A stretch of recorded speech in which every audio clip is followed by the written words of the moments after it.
السلام علیکم ورحمۃ اللہ وبرکاتہ۔ میں محمد امتیاز پلاموی۔ معزز ناظرین، جیسا کہ آپ جانتے ہیں کہ بریلی مذہب کے علماء اپنے عوام کو گمراہ کرنے کے لیے، اہل حق علماء دیوبند سے نفرت دلانے کے لیے، ان کے خلاف بھڑکانے کے لیے اہل سنت و جماعت احناف علماء دیوبند کی کتابوں کا غلط سلط مطلب بیان کر کے یہ بتایا جاتا ہے کہ دیکھو فلاں عالم نے، فلاں دیوبندی نے اپنی کتاب میں پیارے آقا صلی اللہ علیہ وسلم کی شان اقدس میں یہ گستاخی کی ہے، حالانکہ اس میں گستاخی کا شائبہ بھی نہیں ہوتا۔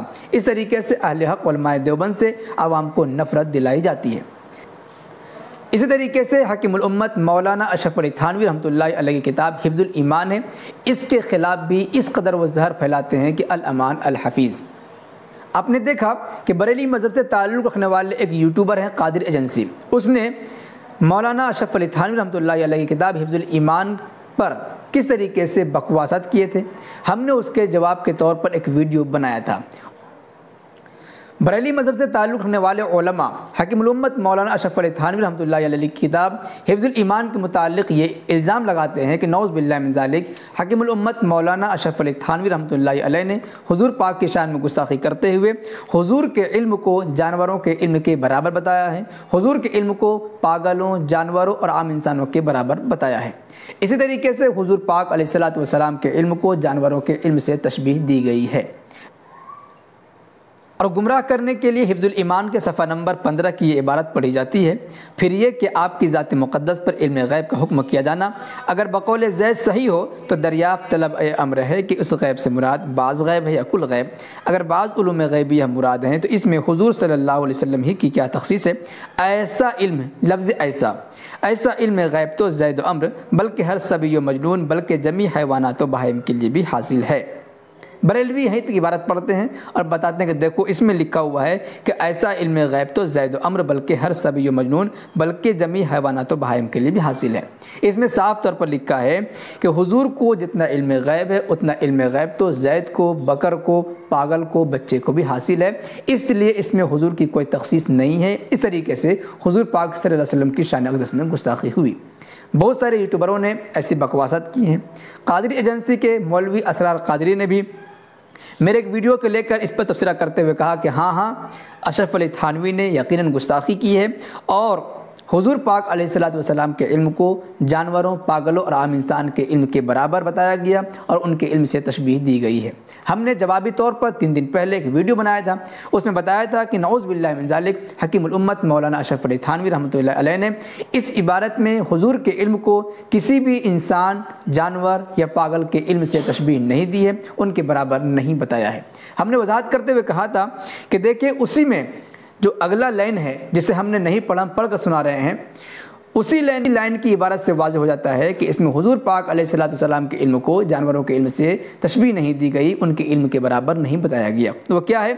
کیونکہ ہر شخص کو کسی نہ کسی ایسی بات کا علم ہوتا ہے جو دوسرے شخص سے مخفی ہے، تو چاہیے کہ سب کو عالم الغیب کہا جائے۔ کہ دیکھیے، کیونکہ ہر شخص کو کسی نہ کسی ایسی بات کا علم ہوتا ہے جو دوسرے شخص سے مخفی ہے۔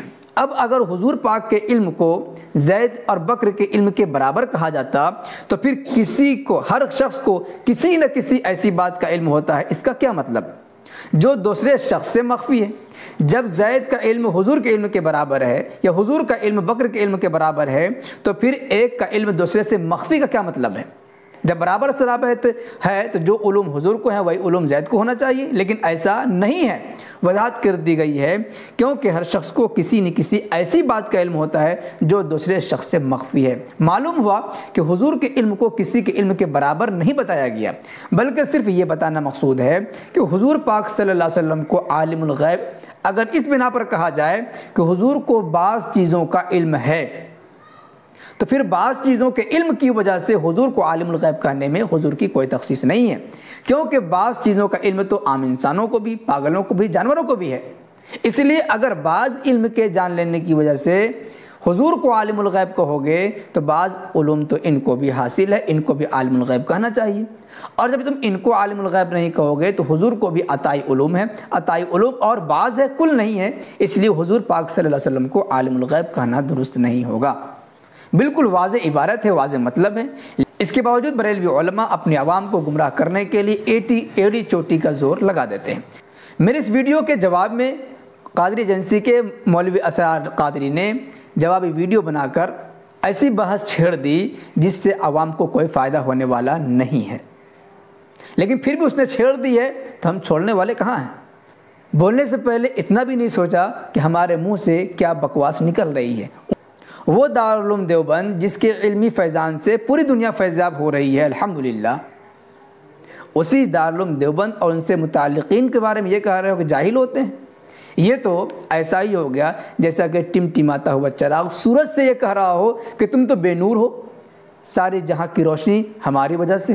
بہرحال جو اس نے اشکالات کیے، اعتراضات کیے ہیں، جو بکواسات کیے ہیں، ان کے ہر بکواس کا، ہر الزام کا جواب آپ کی خدمت میں پیش کیا جا رہا ہے۔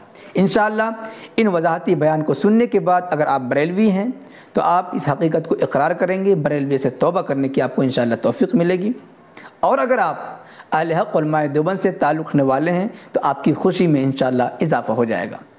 دیکھیے، ہم نے جس لفظ کو بنیاد بنا کر یہ باتیں کہی تھی کہ یہ لفظ اس بات کی وضاحت کر رہا ہے کہ حضور پاک صلی اللہ علیہ وسلم کے علم کو زید و عمرو کے علم کے برابر نہیں بتایا گیا، یا حضور کے علم کو فلاں کے علم سے تشبیہ نہیں دی گئی، اس کا جواب تو بن نہیں پایا۔ وہ علم کی تعریف چھیڑ بیٹھے کہ علم کسے کہتے ہیں، اس کے بعد یہ کہا کہ علم کسے کہتے ہیں۔ امام راغب اصفہانی فرماتے ہیں ادراک الشیء بحقیقتہ، یعنی کسی چیز کو، کسی شے کو اس کی حقیقت و ماہیت کے ساتھ جان لینا، یہ علم ہے۔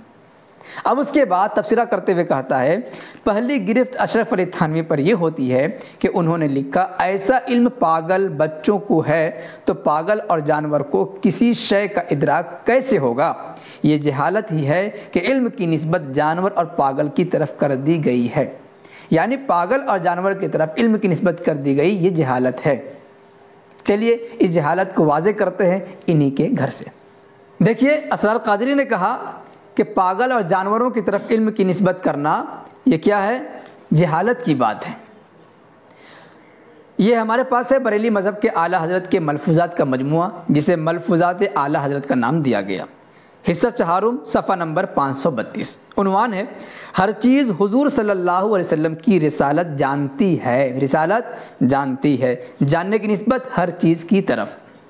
پھر فرمایا ایک ایک روحانیت تو ہر نبات، ہر جماعت سے متعلق ہے، اسے خواہ اس کی روح کہا جائے یا اور کچھ، وہی مکلف ہے ایمان و تسبیح کے ساتھ۔ ہر جماعت، ہر نبات مکلف ہے ایمان لانے پر بھی اور مکلف ہے تسبیح بیان کرنے پر بھی، اور ظاہر سی بات ہے ایمان اور تسبیح بغیر علم کے ممکن نہیں ہے۔ چلیے اس کی اور وضاحت سن لیجئے، اسی کتاب کے اسی صفحہ نمبر پہ نیچے عنوان ہے ہر شے سننے اور سمجھنے کی قوت رکھتی ہے۔ عرض حضور والا وہ امانت کیا تھی؟ ارشاد اس میں اختلاف ہے، علماء فرماتے ہیں وہ عشق الہی ہے۔ پھر بیان سابق کی طرف توجہ فرماتے ہوئے فرمایا علماء فرماتے ہیں جو ان یعنی جمادات و حیوانات کے سمع و ادراک یعنی سننے اور سمجھنے کی قوت پر ایمان نہ لائے اس کے ایمان میں نقص و خرابی ہے۔ یہ سب ایمان لائے ہیں حضور صلی اللہ علیہ وسلم پر۔ کوئی چیز ایسی نہیں یہاں تک کہ مصنوعات انسانیہ یعنی انسانوں کی بنائی ہوئی اشیاء، جیسے اپنی گھڑی اور ڈبیا کی طرف اشارہ کر کے فرمایا یہ گھڑی یہ ڈبیا کہ ان کو انسان نے بنایا ہے، مگر روز اول سب سے عہد لیا گیا تھا کہ حضور صلی اللہ علیہ وسلم پر ایمان لاؤ، تو اگر فہم و ادراک نہ تھا تو یہ عہد کیسا؟ دیکھیے اس میں صاف طور سے لکھا ہوا ہے کہ ایمان لاؤ، تو اگر فہم و ادراک نہ تھا تو یہ عہد کیسا؟ معلوم ہو کہ فہم و ادراک تمام نبات اور جماد، پہاڑ ہو، پتھر ہو، درخت ہو، پتے ہو، تمام چیز کو ادراک ہے، اور تمام چیز پیارے نبی صلی اللہ علیہ وسلم پر ایمان رکھتی ہے۔ جو اس ایمان لانے کو نہ مانے ان کا ایمان ناقص ہے۔ کون کہہ رہا ہے؟ بریلی مذہب کے اعلیٰ حضرت۔ اب انہی سے پوچھیں، یہ تو کہہ رہے تھے کہ جانوروں کی طرف علم کی نسبت کرنا، ادراک کی نسبت کرنا، یہ کیا ہے؟ جہالت کی بات ہے، اور ان کے گھر سے ہی جہالت ثابت ہو گئی۔ اسے کہتے ہیں لو اپنے دام میں صیاد آ گیا، گھر کا بھیدی لنکا ڈھا گیا۔ اب آپ ہی سمجھ لیں کہ جہالت کس کی واضح ہو رہی ہے۔ اس کے بعد مولوی اسرار قادری نے مناظر اسلام حضرت مولانا مرتضی حسن صاحب کی کتاب توضیح البیان کے حوالے سے ایک بات کہی کہ دیکھو توضیح البیان کے صفحہ نمبر 9 میں یہ لکھا ہے کہ واضح ہو کہ ایسا کا لفظ فقط مانند اور مثل ہی کے معنی میں مستعمل نہیں ہوتا، بلکہ اس کے معنی اس قدر اور اتنے کے بھی آتے ہیں جو اس جگہ متعین ہیں۔ اس لفظ کو لیا اور کہا کہ دیکھو یہاں پر ایسا جو لفظ آیا ہوا ہے اس کا مطلب یہ ہے کہ اتنا علم ہے۔ اس کے بعد پھر اپنی طرف سے ایک معنی گڑھ کر یہ بتایا کہ اس کا مطلب یہ ہوا کہ جتنا علم حضور کو ہے اتنا علم یا اس قدر علم تو بچوں کو ہے، پاگلوں کو ہے۔ یعنی بات وہی ہو گئی کہ جتنا علم حضور کو ہے اتنا علم بچوں کو ہے۔ کس نے نکالا؟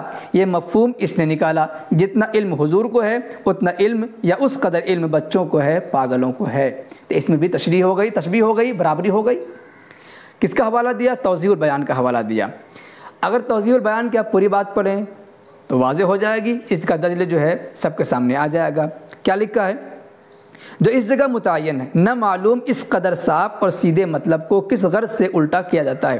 یعنی زید اگر عالم الغیب کے اطلاق کی وجہ مطلق بعض کو قرار دیتا ہے، گوہ وہ ایک ہی کیوں نہ ہو، تو اس بعض میں حضور کی کیا تخصیص ہے؟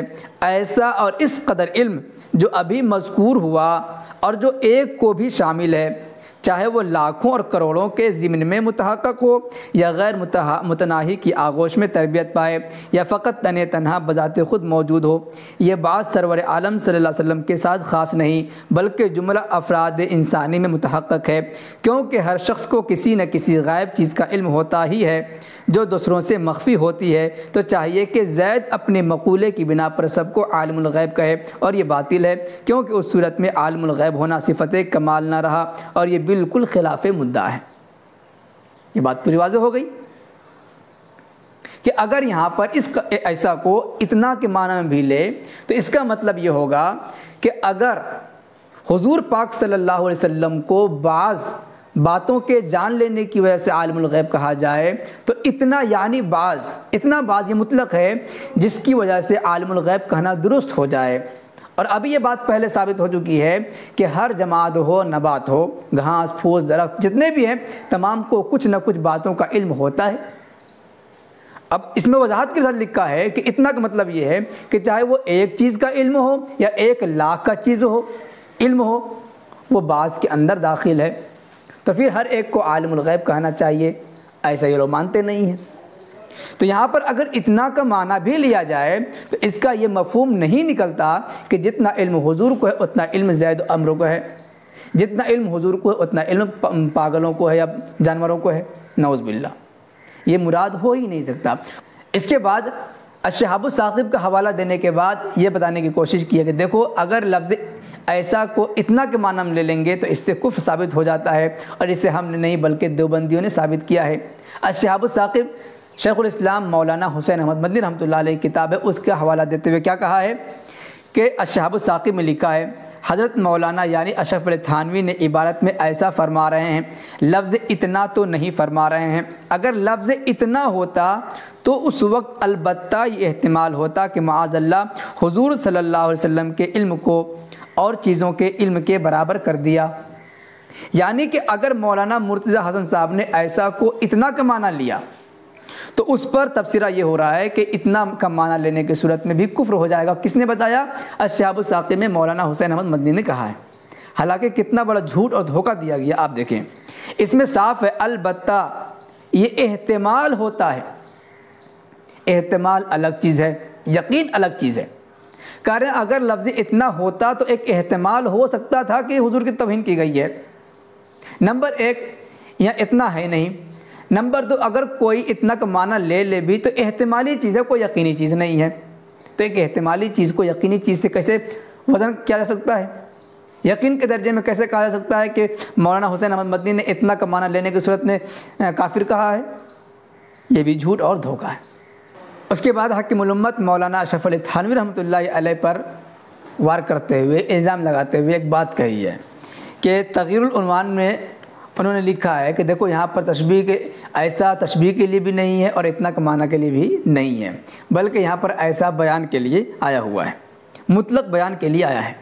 اس کے بعد اس نے ایک بات چھیڑ دی ہے کہ بریلی مذہب کے ایک بہت بڑے غالب باز مناظر گزرا ہے، اس کا نام لے کر کہا کہ انہوں نے قاعدہ لکھا ہے کہ ایسا تشبیہ کے لیے کب ہوگا، ایسا بیان کے لیے کب ہوگا۔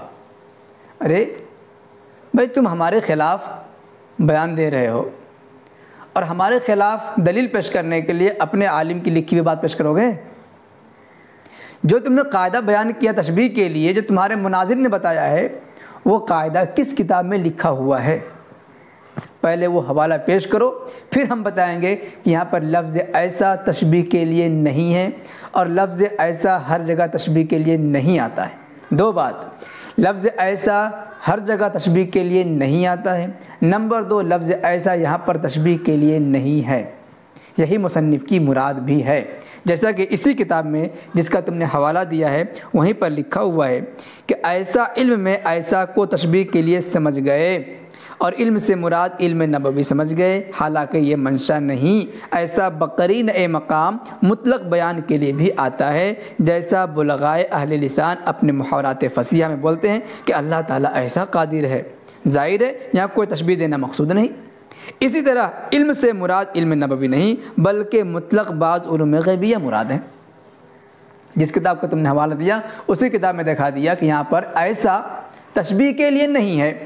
اب جو تم نے قاعدے بیان کیے ہو کہ اگر لفظ ایسا مشبہ بھی ذکر ہو، مشبہ بھی، جو تم نے قاعدہ بیان کیا ہے، بکواسات جو تم نے کیے ہیں، پہلے اس کی وضاحت کرو، حوالے دو کہ اس کتاب میں ایسا لکھا ہوا ہے، اس کی روح سے یہاں پر تشبیہ کے لیے ہی متعین ہے۔ اس کے بعد ہم بھی وضاحت کریں گے کہ یہاں پر تشبیہ کے لیے کیوں نہیں ہے۔ اور آخر میں ایک بات یاد رکھتے جاؤ، دوبارہ جواب دینے سے پہلے ایک بات یاد رکھنا، تمہارے اعلیٰ حضرت نے تمہید ایمان میں یہ بات لکھی ہے صفحہ نمبر 120 میں کہ کتب فتاویٰ میں جتنے الفاظ پر حکم کفر کا جزم کیا ہے ان سے مراد وہ صورت ہے کہ قائل نے ان سے پہلوے کفر مراد لیا ہو، ورنہ ہرگز کفر نہیں۔ اس اصول کو یاد رکھنا، اس کے بعد جواب دینے کی کوشش کرنا۔ تمہارے گھر کا اصول ہے تمہید ایمان میں، تمہارے اعلیٰ حضرت نے یہ اصول لکھا ہے کہ جتنے الفاظ پر حکم کفر کا جزم کیا ہے ان سے وہ مراد وہ صورت ہے کہ قائل نے ان سے پہلوے کفر مراد لیا ہو، ورنہ ہرگز کفر نہیں۔ اور ہم یہی بات تو کہہ رہے ہیں کہ تم یہ الزام لگاتے ہو کہ حکیم الامت مولانا اشرف علی تھانوی نے حضور پاک کے علم کو زید، پاگلوں اور بچوں کے علم کے برابر قرار دیا ہے، حالانکہ ہمارے علماء کا اور خود حکیم الامت کا کہنا ہے کہ ہم نے برابر نہیں دیا ہے۔ تو یہاں پر بات حکیم الامت کی ہوگی، تمہاری بات ہوگی؟ یہ تو تمہارا الزام ٹھوسنا ہو گیا، الزام لادنا ہو گیا۔ جب صاحب کتاب خود کہہ رہا ہے کہ نہ وہ ہماری مراد ہے، نہ ہم نے لکھا، نہ یہ مطلب ہے، تو پھر بھی یہ کرنا ہے تم نے یہی مراد لیا ہے، یہ تمہارا الزام ہو گیا۔ تم اپنے ہی اعلیٰ حضرت کے اصول و ضابطے کے خلاف جا کر اپنے اعلیٰ حضرت کا قتل کر رہے ہو۔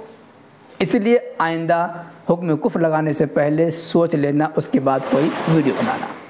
معزز ناظرین، امید ہے بات سمجھ میں آ گئی ہوگی۔ کوئی بات سمجھ میں نہ آئی تو کمنٹ باکس میں لکھ کے انشاءاللہ اس کی توضیح اور وضاحت کی جائے گی۔ اور اس ویڈیو کو لائک کریں، خوب شیئر کریں تاکہ دنیا تک یہ حقیقت پہنچ سکے۔ شکریہ، جزاک اللہ۔ السلام علیکم ورحمۃ اللہ وبرکاتہ۔